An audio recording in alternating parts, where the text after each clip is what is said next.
बिस्मिल्लाहिर्रहमानिर्रहीम। बहुत शुक्रिया सर। मैं अपनी बात का आगाज़ नवाबज़ादा नसरुल्लाह खान साहब के इस शेर से करूँगा। कब अश्क बहाने से कटी है शबे हिजरां, कब कोई बला सिर्फ दुआओं से टली है। सर मैं 100% चाहता था कि मैं अपने भाई साहिबजादा की बातों को एंडोर्स करूं। मैं तो चाह रहा था कि 100% उसको एंडोर्स करूं, लेकिन उनके जो इख्तितामी कलमात थे उसके बाद मैं कहता हूं कि मैं 80% में अपने भाई की बातों को एंडोर्स करता हूं, 20% में तस्हीह की गुंजाइश है। सर फलस्तीन हम बचपन से हर जुम्मे में आजाद कराते हैं, हर ईद के दिन आजाद कराते हैं और अब बूढ़े हो रहे हैं। ये और सर आप यकीन करें कि 80 लाख यहूदी हैं और 80 लाख तो हमारे पास उलमाए दीन है जिनकी दुआ कबूल नहीं हो रही। यानी जितने वो कुल टोटल हैं उतने तो हमारे पास उलमा हैं जिनकी दुआ कबूल नहीं हो रही। उससे ज्यादा होंगे हमारे पास 25 करोड़ में, लेकिन अगर कमो बेश कर लिया जाए तो इतने तो होंगे। सर बात हुई, आप नजमुद्दीन अरबकान ने एक बड़ी खूबसूरत बात की। उसने कहा कि हम 1.5 अरब मुसलमान अभी भी अबाबिलों का इंतजार कर रहे हैं कि वो आएंगी और उनको मारेंगी, और कसम खुदा की अगर अबाबिलें आ भी गई तो वो उनको नहीं, पत्थर हमें मारेंगी कि तुम लोगों का ये हाल है। जनाब आली बात की कश्मीर और फलस्तीन की, और मैं हरगिज ये नहीं कहूंगा कि मैं टोटली जो है नॉन पॉलिटिकल रहूं। मैं क्लियर बता रहा हूं कि जो फैक्ट्स होंगे मैं उन पे बात करूंगा, फिर वो चाहे आपको पॉलिटिकल लगे चाहे आपको नॉन पॉलिटिकल लगे। दिलो जान से हम चाहते हैं और समझते हैं, बखुदा मैं कलमा पढ़ के कह सकता हूं कि मुझे हमेशा यह ख्याल आता है कि हम गुनाहगार तो वैसे ही रोजे क़यामत मारे जाएंगे, अल्लाह माफ करने वाला है, लेकिन इस गुनाह से, इससे कैसे माफी मांगेंगे जो हम रोज टीवी पे देख रहे हैं? इसका क्या जवाब हमारे पास होगा? क्या माफी मिलेगी? ये हर रोज हर वक्त ख्याल आता है। लेकिन एक बेबसी है, एक बेहिस्सी है।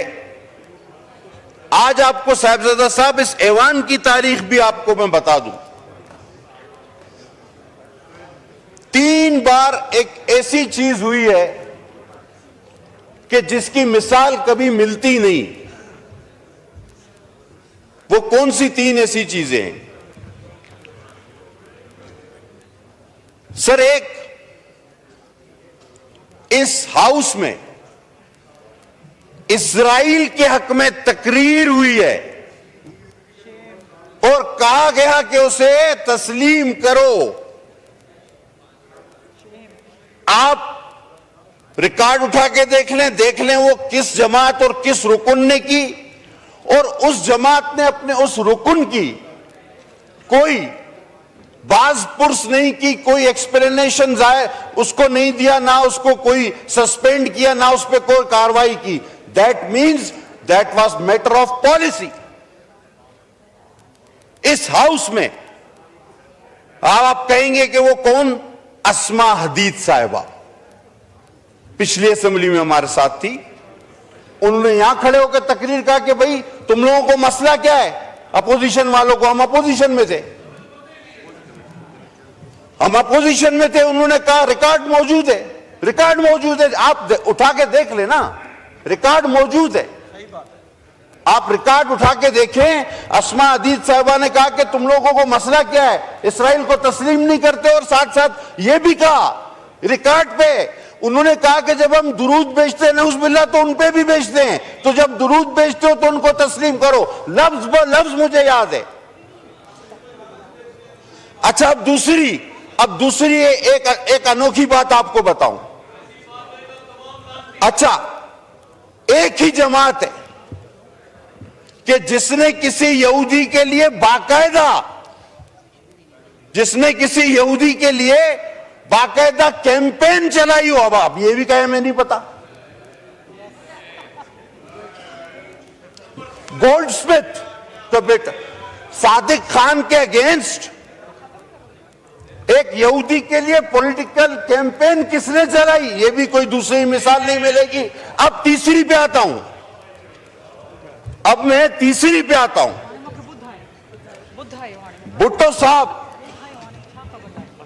भुट्टो साहब जब गिरफ्तार हुए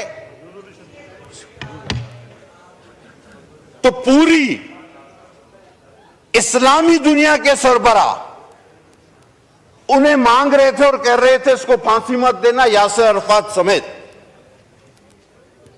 और एक अनोखी बात है कि आज इस्राइल और अमेरिका और खासकर इस्राइल के लेजिस्लेटर पाकिस्तान में किसी की रिहाई का मुतालबा करते हैं, यह भी हमें पहले कभी होते हुए नहीं देखा। अब आप बताएं कि ये तीनों अनोखे वाकयात, क्या आपने, अब भुट्टो साहब को तो सारी इस्लामी दुनिया मांग रही थी, उनको फांसी हो गई। अब किसी और को सिर्फ इस्राइल मांग रहा है, तो मेरे ख्याल में वो जिस तरह के हालात है तो छोड़ा के भी ले जाएगा। और सर, थोड़ी देर पहले हमारे उस तरफ चीफ विप साहब थे, उन्होंने स्पीकर साहब से भी कहा अब बात तो सिर्फ इस्राइल पे करनी चाहिए थी, तो फिर वो निकल गए कि जी नहीं हमने करारदाद जमा कराई थी। सर, ये इतनी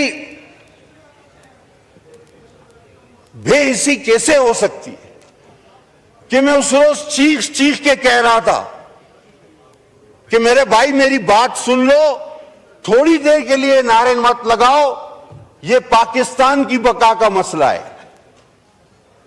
नहीं सुनी गई बात। और हमारे अराकीन ने वहां जाके थोड़ियां पकड़ी कि यार थोड़ी देर तो बैठ जाओ, नारे हमेशा लगा लेते हो। क्या नहीं, क्या करो, यह करो, वो करो। तो भाई वो भी तो यही कैनाल का मसला था। अब आप कहते हो नहीं पहले हमने तो उसी दिन जमा कराई। 40 लोगों ने हुकूमत और अपोजिशन से उस पर बहस की, आपने नारे लगाए, बायकाट किया। अब कहते हो नहीं पहले हम। आपका तो पीछे से पहला नंबर है, आगे से नहीं। अब जनाब आ जाएं, आगे चले। उस दिन बात हुई जिसका मैं जवाब देना चाहता था, आज जवाब इसलिए दे पा रहा हूं क्योंकि उसके बाद से हाउस ही नहीं चला, कोरम पॉइंट आउट होते रहे। सर, एक चीज और भी है, हमारे दोस्त तारीख में थोड़ा सा पीछे भी देख लेना तो एक कैनाल जलालपुर की 2018 की गवर्नमेंट ने भी अप्रूव की थी और उसका संगे बुनियाद वजीर आजम रखने जा रहे थे, वो भी इंडस का पानी था। हम उसकी भी मुखालफत करते थे, हम आज भी हर कनाल की मुखालफत करेंगे। और मुझे बड़ा अफसोस हुआ कि सर ये जो वजीर आजम के बाद सबसे अहम कुर्सी होती है, इस कुर्सी के कुछ सर अपने भी फराइज होते हैं, कुछ उसकी इज्जत रखनी होती है। बेदरेक वहां पर बैठ के झूठ नहीं बोलना चाहिए। इन्होंने एक कागज लहराया कि जी ये देखिए फलां ने इस मंसूबे की मंजूरी दी है। अभी इनको इतना अकल नहीं, इतनी समझ नहीं, इतना इल्म नहीं कि वो मंजूरी का फोरम ही नहीं, और उनके जो ख्यालात थे, जो उनका तासुरात थे, जो उनका फैसला था, वो उन्होंने आपके सामने मुश्तरका इजलास में सबके सामने बयान कर दिया कि जो कि बिल्कुल ये था कि नो नो नेवर। लेकिन चूंकि सियासी पॉइंट स्कोरिंग करनी है। और उस दिन कहा गया कि जनाब एक गैर आईनी तरीके से 9 तारीख को एक हुकूमत को खत्म किया गया। मुझे आप ये आइन कॉन्स्टिट्यूशन आपके पास पढ़ाए, मुझे आप नो कॉन्फिडेंस पढ़ के सुना दें, अभी सबको पता चल जाएगा कि that was the only constitutional no confidence only. तो फलस्तीन पे तो मैंने बात की, तो आपने उसके हक में तकरीरें की हैं, इसीलिए तो उठ के चले गए थे आप। अभी आ रहा हूं फलस्तीन पे, अभी दोबारा आता हूं फलस्तीन पे, थोड़ा हौसला रखो जनाब। इन्होंने ये कहा, नो क्रॉस टॉक, अब चेयर को एड्रेस करें प्लीज। सर अब उनका दवाई का टाइम हो गया तो मैं क्या करूं। सर बात यह है कि जिस दिन सलामती काउंसिल की मीटिंग हो रही थी तो राय फरार इख्तियार की गई। अब उसकी असल वजह क्या थी, मैं उसमें भी आता हूं। लोगों ने कहा जी इसको नहीं बुलाया, उसको नहीं बुलाया, इसको नहीं बुलाया, यह बात नहीं थी। बात असल में यह थी कि जिस तरह की तकारीर वहां से होती हैं, तो वो तो यहां खुद आके बैठे हुए थे, तो उसके सामने कौन बात करेगा। उसके सामने हिम्मत ही नहीं थी बात करने की। वो जो यहां बैठे थे 3 लोग, उनके सामने हिम्मत नहीं थी। रात तक आपस में ये होता रहा कि तुम बोलो, बाद में कहा जाते ही नहीं, बाइकाट का बहाना बना लेते हैं, इसके सामने बात कौन करेगा, इनके सामने तो हिम्मत ही नहीं। अब पीठ पीछे बात जितनी चाहे करा लो।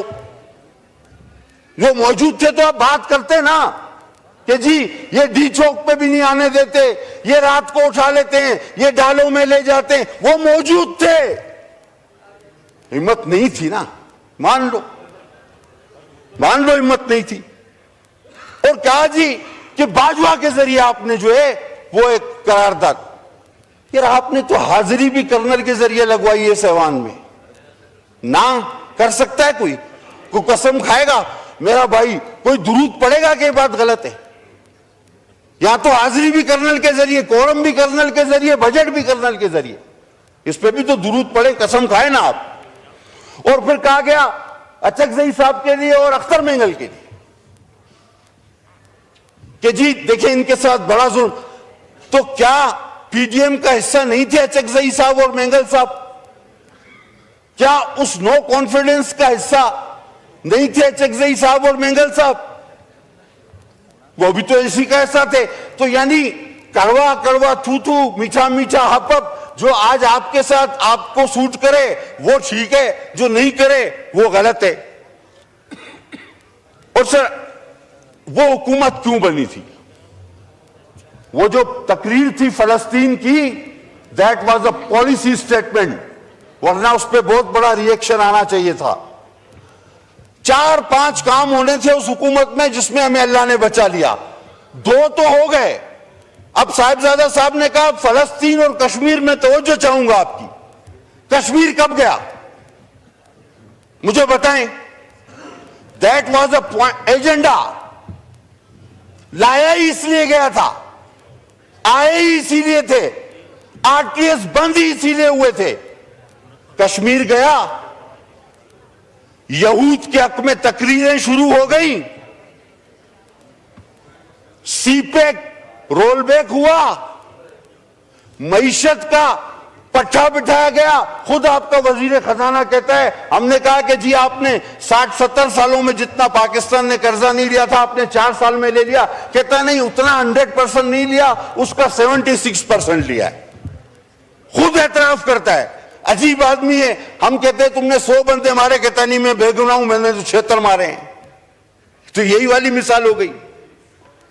आप हुकूमतें जर्नलों के जरिए चलाते रहे। फैज साहब आज किधर है बेचारा, पता नहीं वो आपकी वजह से बंद है या तुम लोग उसकी वजह से बंद हो, वो खुद परेशान है। और जो मुक्का आप ही के एक दोस्त ने कहा था, लड़ाई के बाद याद है ना साहब, तो अपने ही मुंह पे मार लेना चाहिए। ये सलामती काउंसिल में आके बात करनी चाहिए थी आपको सारी बात। और जब इसराइल के हक में तकरीरें हुई इंडिया हमसे चला गया, और ये कब हुआ याद करो। आज आप बात कर रहे हो सीपेक रोल बैक हुआ। अब खुदा ने हमें बचाना था कि हम बैंक करप्ट होते आपके इन कर्जों की वजह से, और अल्लाह ना करता कि हमारा एटमी ताकत भी हमसे सरेंडर हो जाती। यह आपका एजेंडा था जिसके बीच में हम हायल हुए। हमने अपना पॉलिटिकल गेन जो था वो वेस्ट किया। हकीकत है हम सियासी तौर पे आपके 4 साल का वो सारा गंद कचरा अपने सर पे उठा के घूमे, हम उसमें हमारा ग्राफ गिरा, ये हकीकत है। लेकिन हम ना करते तो आप इंडिया दे चुके थे, इसराइल के हक में तकरीरें आप कर चुके थे, सीपेक आप रोल बैक कर चुके थे, बाकी रह गया था एटम बम और एक आध एजेंडा आपका और टाइम टाइम फिश, वो हम नहीं होने देते। इसी की हमने कीमत अदा की। तो जनाब आखिर में देखिए, वफादारियां जो होती है ना, आप कहते हैं ओआईसी महातिर मोहम्मद ने बुलाई थी, यार इतना जल्दी भूल गए। इन्हीं वजीर आजम ने मलेशिया में ओआईसी रखवाई थी, एंड टाइम पे उधर मलेशिया में रखवा के खुद नहीं गया, भाग गया, बोला मैं नहीं आ रहा, यू टर्न। अब आप महातीर की बात की ना आपने, मैं आपको भी तारीख दिखा देता हूं। यही वजीर आजम ने कहा था कि ओआईसी वहां रखते हैं इस्लामी, वो भुट्टो था, भुट्टो। ओआईसी बुलानी है तो फिर भुट्टो चाहिए, और ओआईसी के बाद फांसी भी लगती है उसके लिए, फिर भुट्टो चाहिए। ये लोटो लुटेरों से काम नहीं चलेगा। आपके स्टेजों से जो बोल रहे हैं वो कभी नवाज के नौकर थे, मैं साबित करके दूं आपको, कभी नवाज के नौकर थे, कभी चौधरी के चपरासी थे। जब काफ का दौर था, मुशर्रफ का दौर आया तो मुशर्रफ के मालिशिये बन गए, और अब कप्तान के कारिंदे बनने की कोशिश कर रहे हैं। ऐसे लोगों से आप उम्मीद रखते हैं? हुजूर करारदाद लाएं, हम सपोर्ट करेंगे। लफ्जी तौर पे करारदादें आती हैं, पास हो जाती हैं, लेकिन कौल फैल में बड़ा तजाद है। फैल चाहिए, अमल चाहिए, और अमल जिसने करना है हम उनके साथ खड़े हैं। पीपुल्स पार्टी 2 कॉजेस पे, भुट्टो साहब ने कहा मैं नींद में भी धोखा नहीं खा सकता। कश्मीर का जो फलस्तीन, यासिर अरफात ने उस डिक्टेटर से खाना काबा में कसम ली कि भुट्टो को फांसी नहीं देना, उसने वो कसम खा के मुकर गया, जिसके शाह फैसल भी गवाह थे। वो ओआईसी के बाद ही हुआ था सब कुछ, याद करो।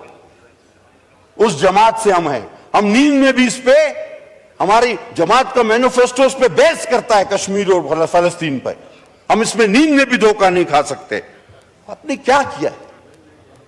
मैं बखुदा ना भी चाहूं, आपने तो लोगों को बेवकूफ बनाया कि जी ये कर देंगे वो कर देंगे, और फिर हेलीकॉप्टर से ही नीचे नहीं उतरते थे।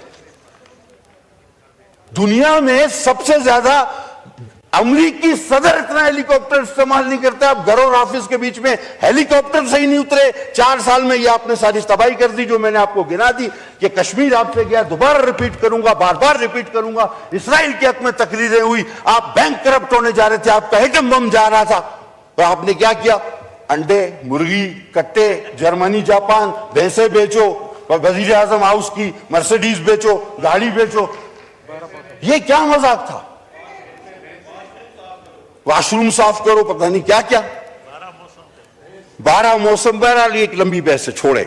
सर हम बिल्कुल सपोर्ट करते हैं इसको। मैं हबीब जालिब के शेर पे इख्तिताम लूंगा। बहुत मैंने सुनी है आपकी तकरीर मौलाना, मगर अब तक नहीं बदली मेरी तकदीर मौलाना। हजारों मिलके फलस्तीन के लिए क्यों नहीं लड़ते? फकत दुआओं से नहीं कटती जंजीर मौलाना। बहुत मैंने सुनी है आपकी तकरीर मौलाना। बहुत शुक्रिया, बड़ी मेहरबानी। शुक्रिया।